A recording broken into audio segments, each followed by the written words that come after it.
All right, greetings YouTube. I'm out here on a beautiful spring day in central Minnesota, and I'm going to start planting some stuff. So I actually have a little bit different setup than what you're going to see most people use. So I got a pretty dang big field. This is over a 2-acre plot here. And from edge to edge with rifle, it's not a problem. With bow, it is a problem. So I'm actually right next to my crossbow stand here, and I'm gonna plant something a little different this year. So let me show you what I want to do this video about today. And it's basically, can you go plant a game plot with one of these? So I've already done the fertilizer out here, and you can see the little granular pieces out here, but I just want to do a quick video and show you if this will work for your setup. I actually just picked this up at my local Fleet Supply for about 180 bucks, and I want to show you how it works. The one downside to the, well, the good bad side. So the reason I really wanted something like this is I didn't have to take off my tiller. I use the tiller all the time for people doing different projects, so I don't really want to take it off. And so I came up with this little system. Now, it's not fancy. It's actually just a series of chains that are chained onto this thing, and that's what's going to help me pull it. And it's just driven from the axle. It's ground driven. And then I've thrown some seed in here, not a lot, but I don't know, probably 50 pounds or so. And this is a 200-pound hopper on here.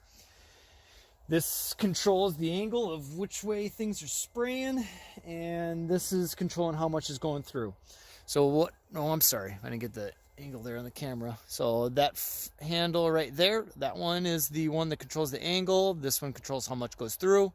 So we're gonna go fire it up and then just show you how well this thing does. I have a mixed bag of seed and just a tiny bit of fertilizer still left in here. So that's why you're gonna see different things come out of here. But we'll give it a shot.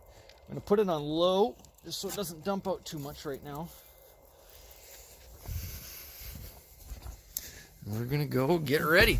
The soil out here is extremely wet. I know one thing my neighbor thought this thing wouldn't work for is the fact that the wheelbase is too narrow and this thing will tip. I've already taken it on a mini adventure with no problems. So I'm gonna go in a low gear. I'm gonna do my best to keep it focused on that. And away we go. See there, the initial blast. I got it on a low setting now, and I'm moving at a decent speed, but let's figure out which way.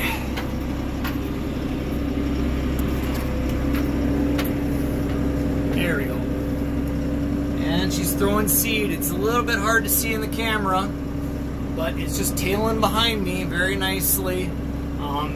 This is something I do for a very long term. I'd probably try to set up something where I could actually pin it into the trailer and or into the tiller. That way we won't get quite the wobble out of it.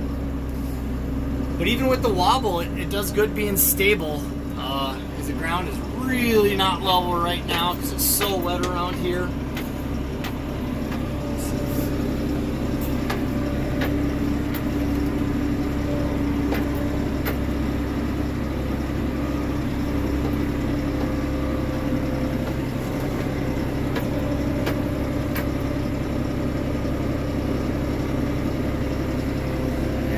Keeps chugging.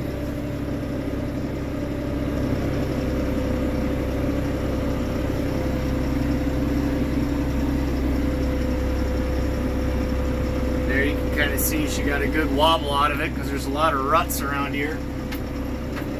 And no tipping.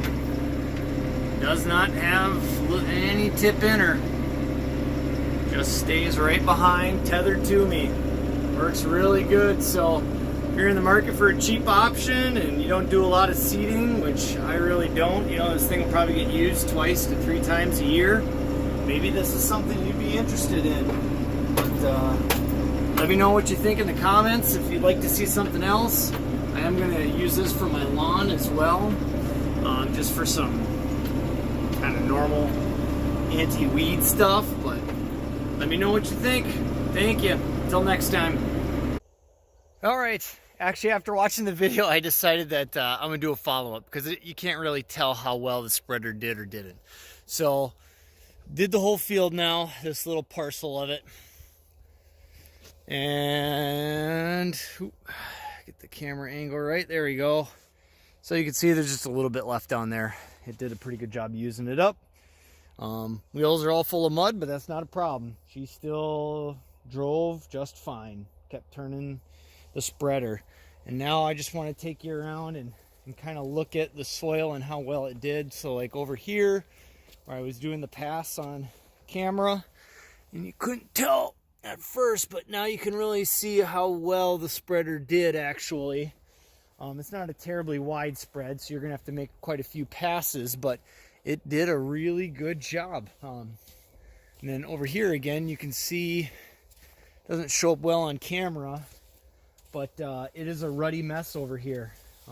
This is not level ground, not even close, and we still didn't have any problems with tipping. We still got a good seed spread and fertilizer spread. I actually did the fertilizer off camera. Yeah, so I did a big mix of radishes, clover, barley, and a little bit of oats. Hopefully I'll get some to take so I won't have to plant so heavily in years to come. But yeah, it really did a good job out here. I have no complaints so far. So I'm gonna actually start working on the rest of the field. I'm not sure if I'm gonna do corn or soybeans. I'm kind of open at this point, but really worked good. Very happy with it. It's a very economical solution to maybe a problem you have too, where you don't want to invest a ton of money into it, but you still want to do it and be able to do it yourself instead of paying somebody else.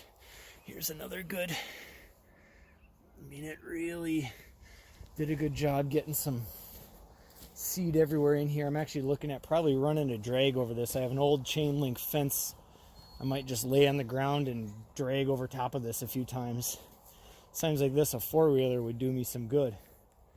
But that's it. So if you're thinking about one of these to seed, fertilize, I'd highly consider it. You know, the other thing is when you get a polymer hopper, just less parts to rust, because the fertilizer's very corrosive. It'll eat just about anything on here. So really nothing's safe completely on it, but the plastic should be good then. So plastic is a good thing on this type of stuff because the steel stuff will just get eaten. And that's pretty much it. Got any thoughts, other observations, or what are your own experiences? Let me know. All right, until next time, I'll see you then.